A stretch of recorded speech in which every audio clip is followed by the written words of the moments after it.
नमस्कार साथियों, स्वागत है आपका अपने YouTube चैनल एमबीडी क्लास पे। दोस्तों, हमने कंप्यूटर के प्रैक्टिस सेट शुरू किए थे। अब तक हमने कंप्यूटर के 2 प्रैक्टिस सेट देखे हैं।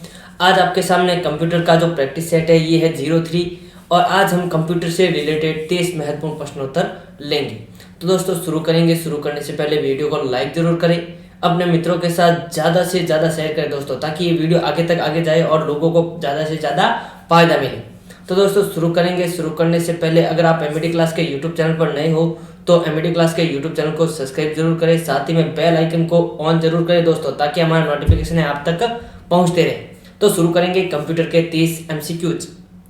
पहला क्वेश्चन है ऑपरेटिंग सिस्टम का कार्य है। ए है डिवाइस मैनेजमेंट करना, बी है मल्टी प्रोग्रामिंग करना, सी है यूजर इंटरफेस उपलब्ध करवाना और डी है उपयुक्त सभी।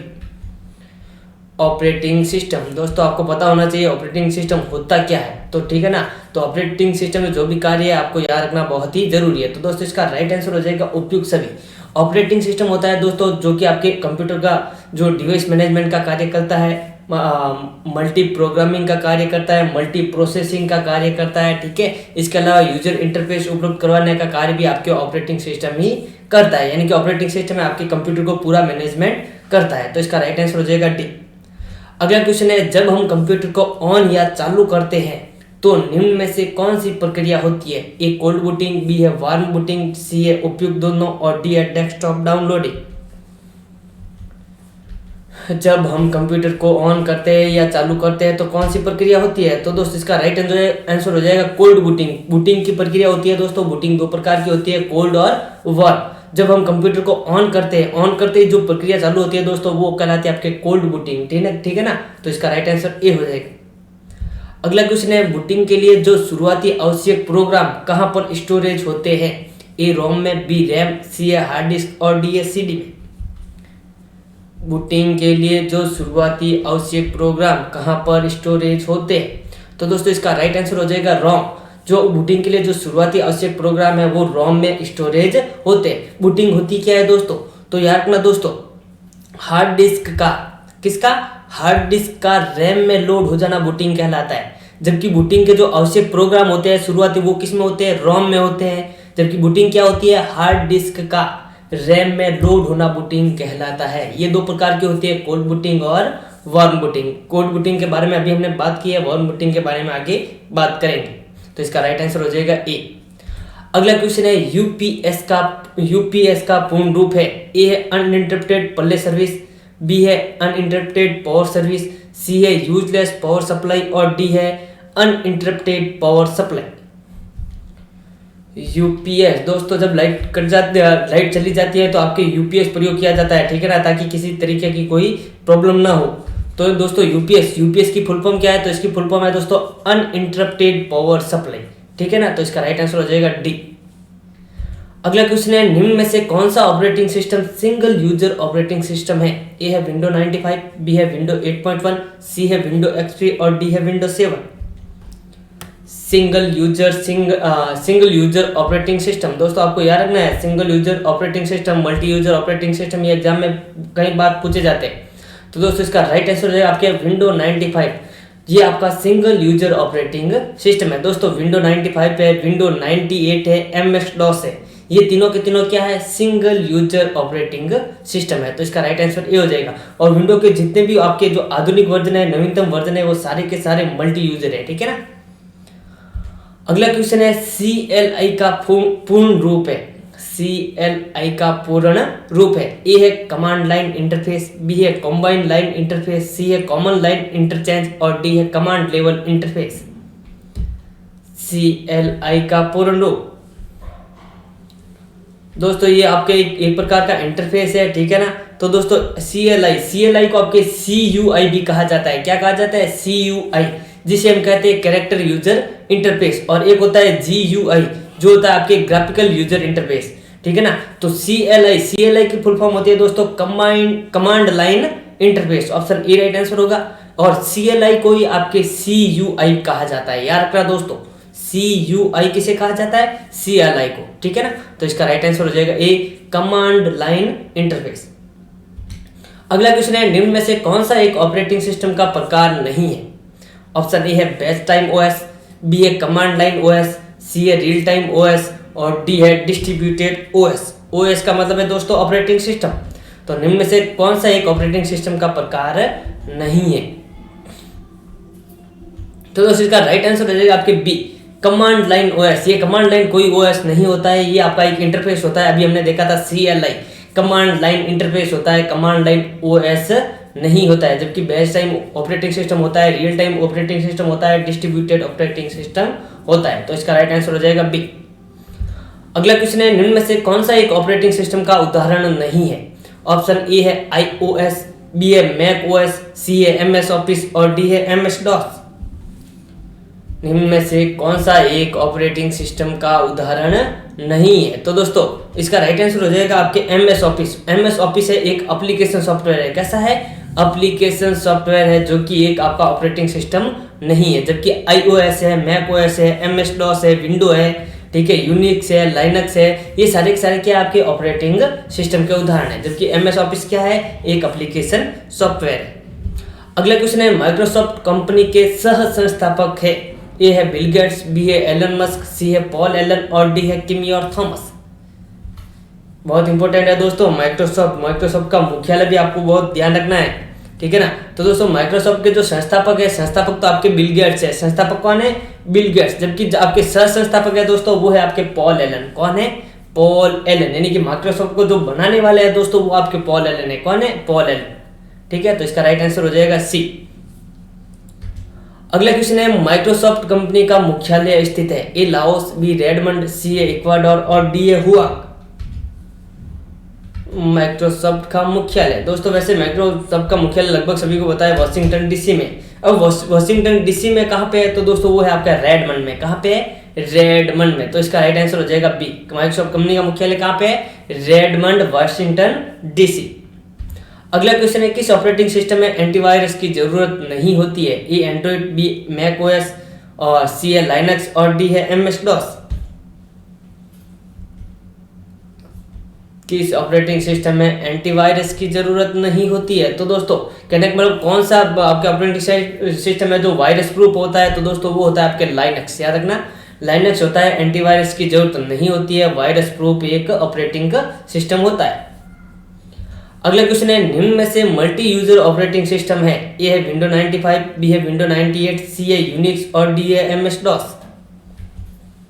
अभी थोड़ी देर पहले दोस्तों हमने सिंगल यूजर की बात की थी, तो मैंने सिंगल यूजर आपको बताए थे कौन कौन से है। अब यहाँ पर बात की है मल्टी यूजर ऑपरेटिंग सिस्टम है, ठीक है। इनमें से एक ही है जो मल्टी यूजर ऑपरेटिंग सिस्टम है। तो दोस्तों इसका राइट आंसर हो जाएगा सी, यूनिक्स है आपके मल्टी यूजर ऑपरेटिंग सिस्टम है। जबकि विंडो 95, विंडो 98 और MS DOS ये तीनों के तीनों सिंगल यूजर ऑपरेटिंग सिस्टम है।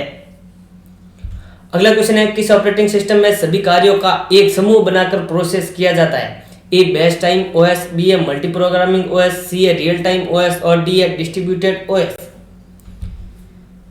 किस ऑपरेटिंग सिस्टम में सभी कार्यों का एक समूह या बैच बनाकर प्रोसेस किया जाता है? तो दोस्तों समूह बनाकर प्रोसेस किया जाता है आपके बेस टाइम ऑपरेटिंग सिस्टम में। तो इसका राइट आंसर हो जाएगा ए, बैच का मतलब होता है समूह, ठीक है ना। तो कार्यों का एक समूह बनाकर प्रोसेस किया जाता है। अगला क्वेश्चन है, लैंग्वेज ट्रांसलेटर का कार्य है। ए है निम्न स्तरीय भाषाओं को उच्च स्तरीय भाषाओं में बदलना, बी है उच्च स्तरीय भाषाओं को निम्न स्तरीय या मशीनी भाषा में बदलना, सी है मशीनी भाषा का असेंबली भाषा में बदलना और डी है उपयुक्त सभी। लैंग्वेज ट्रांसलेटर का कार्य, तो दोस्तों इसका राइट आंसर हो जाएगा आपके उच्च स्तरीय भाषाओं को निम्न स्तरीय या मशीनी लैंग्वेज में बदलने का कार्य कौन करता है? Language translator. दोस्तों मशीनी भाषा है, मशीनी भाषा भी आपके एक निम्न स्तरीय भाषा है और असेंबली भाषा भी एक निम्न स्तरीय भाषा है। तो उच्च स्तरीय भाषाओं को निम्न स्तरीय भाषाओं में बदलने का कार्य कौन करते हैं? Language translator. अगला क्वेश्चन है, निम्न में से कौन सा भाषा अनुवादक निम्न स्तरीय भाषा को मशीनी भाषा में बदलने का कार्य करता है?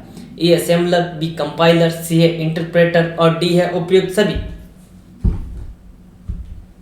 कौन सा भाषा अनुवादक है जो निम्न स्तरीय भाषाओं को मशीनी भाषा में बदलने का कार्य करता है? दोस्तों लैंग्वेज ट्रांसलेटर होते हैं वो आपके उच्च स्तरीय भाषा को निम्न स्तरीय भाषा में बदलते हैं। अब यहाँ पे दे रखा है निम्न स्तरीय भाषा को मशीनी भाषा में बदलने का कार्य कौन करता है? तो दोस्तों वो होता है आपके असेंबलर। असेंबलर होता है दोस्तों असेंबली लैंग्वेज को मशीनी लैंग्वेज में बदलने का कार्य करता है। और जो असेंबली लैंग्वेज होती है दोस्तों वो एक निम्न स्तरीय लैंग्वेज होती है। ठीक है ना। तो असेंबलर है जो आपके निम्न स्तरीय भाषा को मशीनी भाषा में बदलने का कार्य करता है, जबकि आपके कंपाइलर और इंटरप्रेटर है दोस्तों, कंपाइलर और इंटरप्रेटर ये आपकी उच्च स्तरीय भाषाओं को निम्न स्तरीय भाषाओं में बदलने का कार्य करते हैं। अगला क्वेश्चन है, निम्न में से कंप्यूटर की कौन सी भाषा हाई लेवल लैंग्वेज या उच्च स्तरीय भाषा नहीं है? ए असेंबली, बी है कॉमल, सी है लिस्प और डी है C++। कौन सी भाषा है जो आपके हाई लेवल लैंग्वेज या उच्च स्तरीय भाषा नहीं है? तो दोस्तों थोड़ी देर पहले मैंने बताया दोस्तों असेंबली लैंग्वेज एक निम्न स्तरीय भाषा है, ठीक है ना। तो असेंबलर क्या करता है, निम्न स्तरीय भाषा को ही मशीनी भाषा में बदलता है या असेंबली भाषा को ही मशीनी भाषा में बदलने का कार्य करता है। तो असेंबली लैंग्वेज है दोस्तों आपकी एक उच्च स्तरीय भाषा नहीं है। इसके अलावा कॉमल है, लिस्प है, C++ है, ये तीनों क्या है, हाई लेवल लैंग्वेज या उच्च स्तरीय भाषा है। अगला क्वेश्चन है, उच्च स्तरीय भाषा कोबोल का पूर्ण रूप है? ए है common object basic language, B है command business oriented language, C है common object business oriented language और डी है common business oriented language. COBOL दोस्तों, कोबोल एक आपके व्यावसायिक लैंग्वेज है। कैसी है? व्यावसायिक क्षेत्र में प्रयोग की जाने वाली कंप्यूटर की लैंग्वेज है जो कि एक उच्च स्तरीय भाषा है। तो कोबोल का पूर्ण रूप क्या है? तो दोस्तों कोबोल का पूर्ण रूप है कॉमन बिजनेस ओरिएंटेड लैंग्वेज। तो देखिए दोस्तों इसमें कॉमन बिजनेस आ रहा है, बिजनेस मतलब ये व्यावसायिक लैंग्वेज है जो व्यावसायिक के क्षेत्र में इसका प्रयोग किया जाता है। तो इसका राइट आंसर हो जाएगा D, common business oriented language. अगला क्वेश्चन है, किन उच्च स्तरीय भाषाओं को AI लैंग्वेज भी कहा जाता है? किन उच्च स्तरीय भाषाओं को AI का मतलब है दोस्तों आर्टिफिशियल इंटेलिजेंस। AI का मतलब क्या है? आर्टिफिशियल इंटेलिजेंस लैंग्वेज भी कहा जाता है। ए है कोबोल, C++, बी है लिस्प, परलोग और सी है SQL व MySQL, डी है C और C++। किस उच्च स्तरीय भाषाओं को आर्टिफिशियल इंटेलिजेंस लैंग्वेज भी कहा जाता है?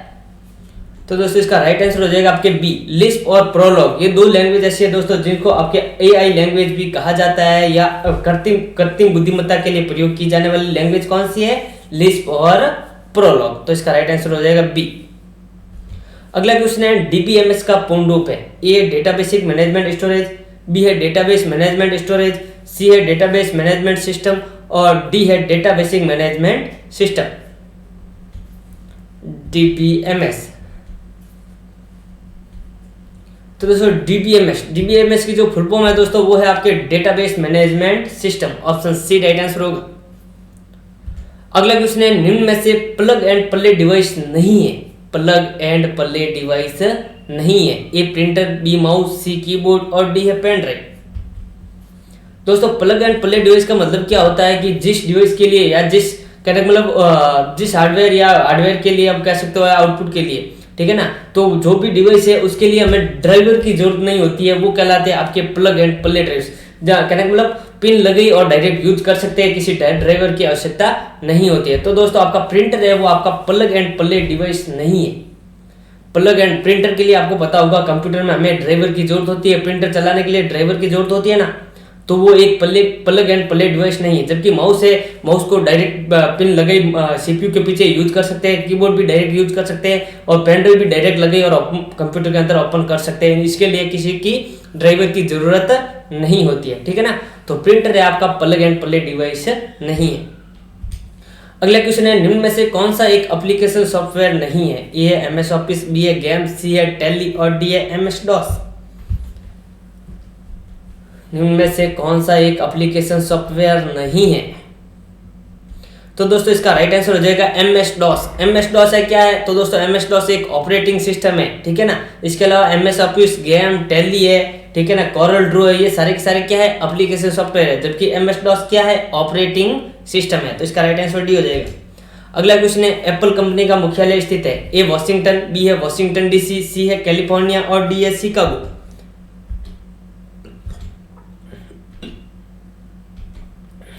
एप्पल कंपनी का मुख्यालय, तो दोस्तों एप्पल कंपनी का मुख्यालय आपके California USA। Option C right answer होगा। और माइक्रोसॉफ्ट का कहाँ है? तो दोस्तों माइक्रोसॉफ्ट का हमने देखा था रेडमंड, वॉशिंगटन DC में। अगला क्वेश्चन है, निम्न में से सिंगल यूजर ऑपरेटिंग सिस्टम है? ए लाइनक्स, बी है विंडोज 7, सी है यूनिक्स और डी है Windows 95। Single user operating system. दोस्तों मैंने तीसरी बार ये क्वेश्चन डाला है, यानी कि अब तक इसी प्रैक्टिस सेट में ये तीसरा क्वेश्चन है आपके लिए। तो सिंगल यूजर ऑपरेटिंग सिस्टम, दोस्तों मैंने बताया सिंगल यूजर ऑपरेटिंग सिस्टम आपके तीन है, कौन कौन से, विंडो 95, विंडो 98 और MS DOS। तो इसका राइट आंसर हो जाएगा डी, विंडो 95 क्या है, सिंगल यूजर ऑपरेटिंग सिस्टम है। विंडो 98 के बाद जो भी वर्जन आए हैं दोस्तों वो सारे के सारे आपके मल्टी यूजर है। अगला क्वेश्चन है, किस ऑपरेटिंग सिस्टम में समय को सभी टास्क या कार्य में क्वांटम टाइम में बांट दिया जाता है? ये है real time operating system, B है time sharing operating system, C है batch processing operating system, D है डिस्ट्रीब्यूटेड ऑपरेटिंग सिस्टम। यानी कि किस ऑपरेटिंग सिस्टम में जो समय को है अलग अलग कार्यों में क्वांटम टाइम में बांट दिया जाता है? तो दोस्तों इसका राइट आंसर हो जाएगा आपके option B, time sharing operating system. Time sharing operating system में दोस्तों आपके कार्य को क्वांटम टाइम में बांट दिया जाता है, ठीक है ना। अगला क्वेश्चन है, MS DOS किस इंटरफेस पर कार्य करता है? ए है GUI, बी है CUI, सी है उपयुक्त दोनों और डी है इनमें से कोई नहीं।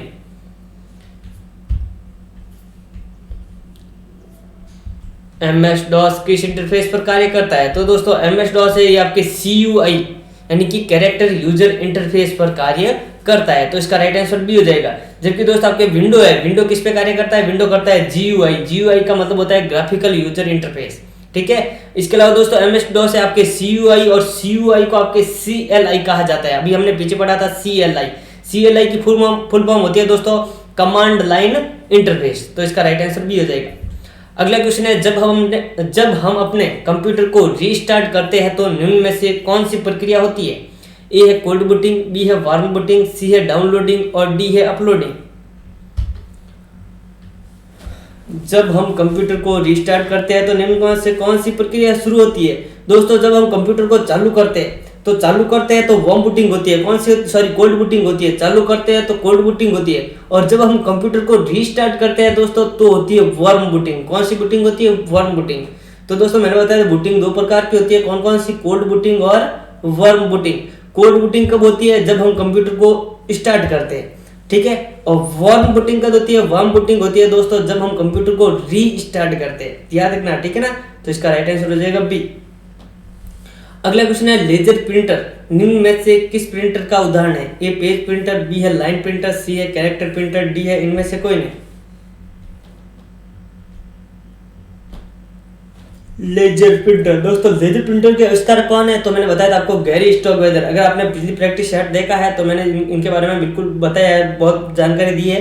तो दोस्तों लेजर प्रिंटर के आविष्कारक है आपके गैरी स्टॉकवेदर, ठीक है, गैरी स्टॉकवेदर। तो दोस्तों लेजर प्रिंटर है एक पेज प्रिंटर है। कैसा प्रिंटर है? पेज प्रिंटर, जो कि सबसे तेज होता है। अगर आपको पूछ लिया जाए सबसे तेज प्रिंटर कौन सा होता है तो दोस्तों वो पेज प्रिंटर होता है। और पेज प्रिंटर का उदाहरण कौन सा है? तो वो है आपका लेजर प्रिंटर। और इसकी जो कहने का मतलब स्पीड होती है दोस्तों वो होती है पस्ट प्रति मिनट। याद रखना पेज प्रिंटर की स्पीड क्या होती है? पस्ट प्रति मिनट, PPM, ठीक है। और लाइन प्रिंटर होता है दूसरा, लाइन प्रिंटर की होती है LPM, लाइन पर मिनट। अगला क्वेश्चन है, CD और DVD है? ए इनपुट डिवाइस, बी है आउटपुट डिवाइस, सी है उपयुक्त दोनों, डी है कोई नहीं। CD कॉम्पैक्ट डिस्क और DVD, CD और DVD है।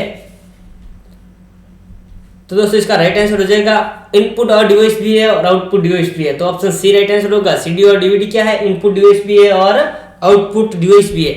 अगला क्वेश्चन है, कंप्यूटर की बैकबोन कहा जाता है? ए CPU, बी मदरबोर्ड, सी है कंट्रोल यूनिट, डी है कीबोर्ड। कंप्यूटर की बैकबोन किसे कहा जाता है? तो दोस्तों इसका राइट आंसर हो जाएगा मदरबोर्ड। मदरबोर्ड को कंप्यूटर की बैकबोन कहा जाता है। मदरबोर्ड को अन्य किस नाम से जाना जाता है? मदरबोर्ड को अन्य PCB, प्रिंटेड सर्किट बोर्ड के नाम से भी जाना जाता है। अगर आपने हमारा पिछला प्रैक्टिस सेट नहीं देखा है तो दोस्तों एक बार जरूर देख ले। उनके कहने का मतलब इनके बारे में मैंने वहां पर बहुत जानकारी दे रखी है। तो कंप्यूटर की बैकबोन किसे कहा जाता है? मदरबोर्ड को या PCB को। और CPU को कंप्यूटर का ब्रेन या मस्तिष्क कहा जाता है। लास्ट क्वेश्चन है, निम्न में से किस पोर्ट के द्वारा एक समय में एक बिट डेटा का ट्रांसफर किया जाता है? ए सीरियल पोर्ट, बी है पैरेलल पोर्ट, सी है उपयुक्त दोनों, डी है इनमें से कोई नहीं। किस पोर्ट के द्वारा एक समय में एक बिट डेटा का ट्रांसफर किया जाता है? तो दोस्तों इसका राइट आंसर हो जाएगा सीरियल पोर्ट। सीरियल पोर्ट के द्वारा कहने का मतलब बिट बाई बिट डेटा का ट्रांसफर किया जाता है, एक समय में 1 बिट डेटा का ट्रांसफर किया जाता है। और सीरियल पोर्ट को दोस्तों COM1 और COM2 के नाम से भी जाना जाता है। तो इसका राइट आंसर ए हो जाएगा। तो दोस्तों ये थे आज के आपके टॉप 30 क्वेश्चंस। अगर आपको वीडियो अच्छा लगा हो तो लाइक जरूर करें, अपने मित्रों के साथ शेयर जरूर करें। अगर आपको किसी क्वेश्चन में कंफ्यूजन लगता है तो कमेंट बॉक्स में जरूर लिखिए, हम आपका उसका निवारण जरूर करेंगे। और दोस्तों ज़्यादा से ज़्यादा वीडियो को शेयर करें, अपने दोस्तों तक हमारे वीडियो को पहुंचाएं ताकि वो भी इन वीडियो का फायदा उठा सके। हमारी कोशिश यही रहेगी दोस्तों, हम आपके लिए अच्छे से अच्छे लेवल के क्वेश्चंस देते रहें। धन्यवाद। फिर मिलते हैं नेक्स्ट प्रैक्टिस सेट के साथ।